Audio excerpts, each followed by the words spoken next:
आप लोग ये पूरी जमीन देख रहे हैं? पूरी। हाँ हाँ देख रहे हैं। अब सोचिए कि हजारों आम के पेड़ों से भरी हुई है। आंख बंद कीजिए और सोचिए, आंख बंद कर। हाँ। तुम लोग आंखें खुली रखो वरना भाग जाएगा, सिर्फ मैं बंद रखूंगा। हाँ बंद रखी, बोलो भाई। कैसा लग रहा है? अच्छा लग रहा, पेड़ ही पेड़ है। मैंने भी यही सोचा हैं? इसलिए सारी जमीन खरीद ली और 1000 आम के पौधे भी खरीद लिए। सोचा बढ़ते बढ़ते बढ़ते बढ़ते बढ़ते वो लाखों आम पैदा करेंगे जिससे मैं करोड़पति बन जाऊंगा और आप लोगों का छोटा मोटा सा कर्जा लौटा दूंगा। कैसी लगी? अच्छा है, बहुत अच्छा आइडिया। मुझे भी लगा बहुत अच्छा आइडिया, लेकिन सरकार को मुझसे भी अच्छा आइडिया मिला यहाँ पर रेलवे ट्रैक बिछाने का, और उन्होंने मेरी जमीन जब्त कर ली। अब मेरे पास सिर्फ 1000 आम के पौधे बचे हैं जो सड़ रहे हैं मेरे सपनों के साथ साथ। तेरी नई नई कहानियां सुन के हम तंग आ गए। अरे तूने कितने धंधे बदले, सब में नुकसान हुआ, तो उसमें हम क्या करें? हाँ? तूने गांव के कुत्ते बिल्ली तक से उधार लिए, अब तो फैसला करना ही पड़ेगा। बता कब दे रहा है पैसे? कल शाम 5 बजे दरिया के पास वाला जो पुल है ना, आप सब वहां आ जाइए। 5 बजे, 7 बजे, 10 बजे, काफी सालों से सुन रहे हैं ये। वही तो, इतने सालों का रिश्ता है हमारा, भरोसा नहीं है क्या मेरे पे? नहीं ना, एकदम ना। अब वो सब छोड़ना, आप लोगों की जो मेरे बारे में राय है ना, मैं बदलने वाला हूँ। कल शाम 5 बजे आप सब लोगों का पैसा मैं एक साथ चुकता करने वाला हूँ। पक्का दीदी तो? अरे अगर नहीं किया तो जो मन में है वो कर लेना, लेकिन ठीक 5 बजे। अगर टाइम से नहीं आए तो मैं वहाँ वेट नहीं करने वाला हूँ। बाद में मुझे नहीं कहना कि पैसे नहीं मिले। हाँ हाँ ठीक है ठीक है। हाँ।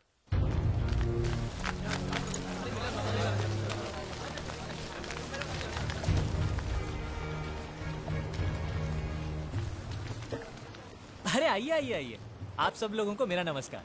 वाह, 5 बजे बोला तो आप लोग ठीक 5 बजे आ गए हैं। अरे कौन बोलता है यहाँ के लोग टाइम पर नहीं आते? बाजू, 1 मिनट बाजू, पैसा देना शुरू कर दिया क्या? अरे सुनिए, फिक्र मत कीजिए, कार्यक्रम अभी शुरू हुआ है। तो सब लोग आ गए भाई? हाँ भाई आ गए। मैं एक काम करता हूँ, एक एक करके सबका नाम पढ़ता हूँ। जिस जिसका भी नाम आए हाथ ऊपर करके हाजिर हो कह देना। ओके? हाँ हाँ हाँ। शाबाश। हरिराम नाविद 12,250 रुपए। अच्छे। हाँ। हाँ हाँ। प्रभाकर शेट्टी 13,900 ब्याज मिला के।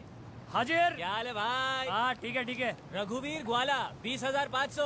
आजी। हाँ, घर पे सब कैसे हैं? हाँ ठीक है ठीक है। चलो। अबे ओए, पहले मेरा पैसा चुकता कर और मुझे दफा दफा कर। अरे शर्मा जी, सबसे ज्यादा पैसे इन्हीं को देने हैं और यही सबसे लेट आ रहे हैं। अब और देर मत कर, मेरे पैसे निकाल। शांति शांति। देखिए, शर्मा जी के पैसे मिला के कुल 13,90,000 रुपए देने हैं मुझे आप लोगों को। उतने नहीं है मेरे पास, थोड़े कम है। कितने कम है? ज्यादा नहीं, थोड़े से। अरे फिर भी कितने? 100 रुपए। कोई बात नहीं। नहीं नहीं नहीं नहीं, 100 रुपए ही है मेरे पास, बाकी के 13,79,900 रुपए कम। अरे पैसे निकाल निकाल, पैसे निकाल। तू निकाल पैसे निकाल। अरे इसे मत इसमें छूइए। क्या है? चूहे मारने का जहर। चूहे मारने का जहर? अब वो क्या है कि पोटेशियम साइनाइड खरीदने की औकात नहीं है ना मेरी, तो यही लेके घूम रहा था, क्या पता कब जरूरत पड़ जाए। अरे हट! मैं जानता था आप लोग मुझे चैन से मरने भी नहीं देंगे, लेकिन फिर भी मुझे आप लोगों से कोई शिकायत नहीं। कभी ना कभी आप सब ने मेरी मदद ही की। मैं भी आप लोगों को धोखा नहीं दूंगा, आप सबकी पाई पाई चुका दूंगा। क्या करूं, मैंने जो भी धंधा शुरू किया सब में मेरा नसीब फूट गया। आखिर में पटाखे की फैक्ट्री खोली, वो नहीं फूटा। तो फिर बस वो फटाका बेच के हम सब की उधारी चुका दो। अरे फूटा नहीं मतलब पटाखा नहीं फूटा, तो कहां से दूं आपके पैसे? मेरे पिताजी कहते थे, बेटा तेरा नाम Guinness book of world records में जरूर आएगा। ठीक ही कहते थे। इतनी छोटी उम्र में इतना बड़ा कर्जा लेने वाला मेरे सिवा दुनिया में दूसरा कोई नहीं होगा, लेकिन मैंने ये सब जानबूझकर नहीं किया। हालात ही कुछ ऐसे थे। अब मेरे पास 2 ही रास्ते, या तो आप लोग मुझे 5 साल की मोहलत दे दीजिए, नहीं तो मुझे समुद्र में कूदकर अपनी जान देनी पड़ेगी। ये होशियारी मेरे सामने नहीं चलेगी। यदि तो समुद्र में डूब के जान देगा ना, तो मैं पैसा हंसी खुशी छोड़ने के लिए तैयार हूँ। इतनी हिम्मत है तो कूद जा समुद्र में। कूद जाऊंगा। मैंने अपने नाम पर एक बहुत बड़ी इंश्योरेंस की पॉलिसी ले रखी है, उससे आप सब लोगों का पैसा वापस हो जाए, लेकिन उसमें मुझे आप लोगों की थोड़ी सी मदद चाहिए। इंश्योरेंस एजेंट से कहिएगा कि मेरी मौत एक हादसा थी, खुदकुशी नहीं। आप लोगों से बात करते करते मेरा पैर फिसल गया और मैं पानी में गिर गया। पैसा मिलते ही पिताजी अब सब लोगों की रकम लौटा देंगे। ए भाई, बेकार के बाद छोड़ और पैसे देने के बारे में कुछ बात कर। हाँ?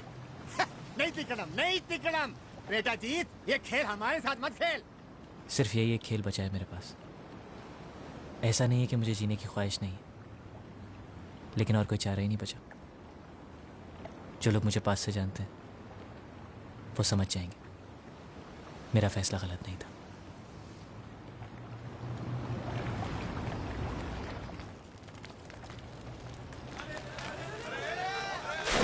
अरे अरे सचमुच घुस गया। अरे अरे अरे सुनो जीत।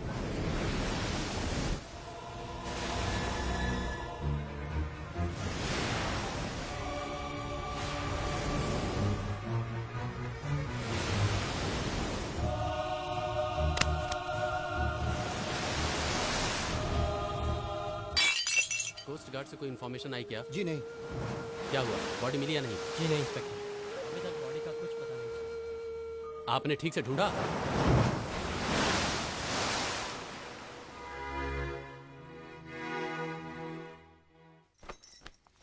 पिताजी, आपसे मिलने कोई आया है।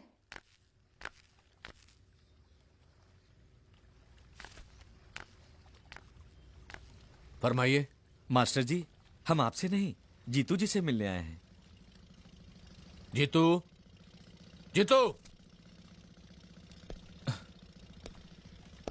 जी पिताजी। ये लोग कह रहे हैं कि ये तुमसे मिलने आए हैं। हाँ हाँ हाँ हाँ हाँ, आपको तो मैं जानता हूँ, लेकिन मुझसे क्यों मिलने आए पिताजी? मैं जानता हूं कि क्यों आए हैं। हाँ हाँ, मैं भी जानता हूँ। मैंने सोचा मुझसे मिलने से पहले एक बार आपको देख लेते। क्यों? मैं कोई बंदर हूं जो खेल करता रहूं ताकि जो भी आए पहले मुझे देखे? अरे पिताजी, आप इसको नहीं जानते? बबन राव भाजी वाला, याद है आपको जब मैंने लॉटरी का बिजनेस शुरू किया था? हाँ, जो बर्बाद हो गया था। तो अब इसी ने मुझे बैंक का ब्याज वापस करने में मदद की थी। अब ब्याज और पैसा मिला के 40,000 रुपए होते हैं।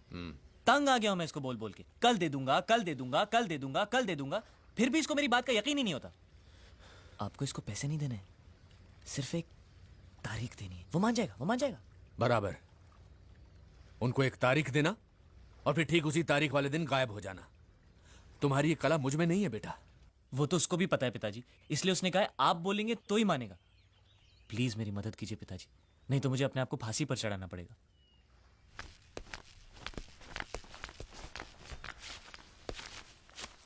हाँ भाई लोग, तारीख नहीं दे रहे हैं, पूरे पैसे चुका रहे हैं। ये लो रस्सी, गले में बांधो और लटक जाओ। तुम्हारी बड़ी बहन बिन ब्याहे घर में पड़ी हुई है। ले देकर एक घर बचा है जो तुम्हारे कर्जों की वजह से गिरवी रखना पड़ा, और तुम्हें मुझसे और मदद चाहिए? क्या मदद करूं मैं तुम्हारी? जाओ, डूब जाओ कहीं जाकर, ताकि हम और तबाही से बच सकें। जाओ।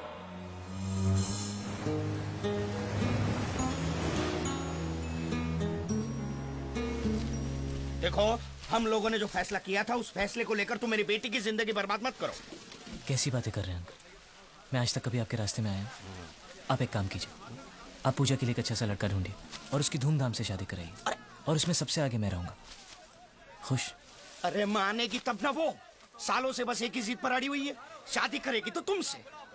आप उसको क्यों कोस रहे हैं? जब से होश संभाला है एक ही तो बात सुनते आए हैं कि मैं उसका हूं और वो मेरी। मानता हूं, हम लोगों की भी यही इच्छा थी, लेकिन मुझे नहीं पता था कि तुम बड़े होते होते इतने बड़े निकम्मे बनोगे।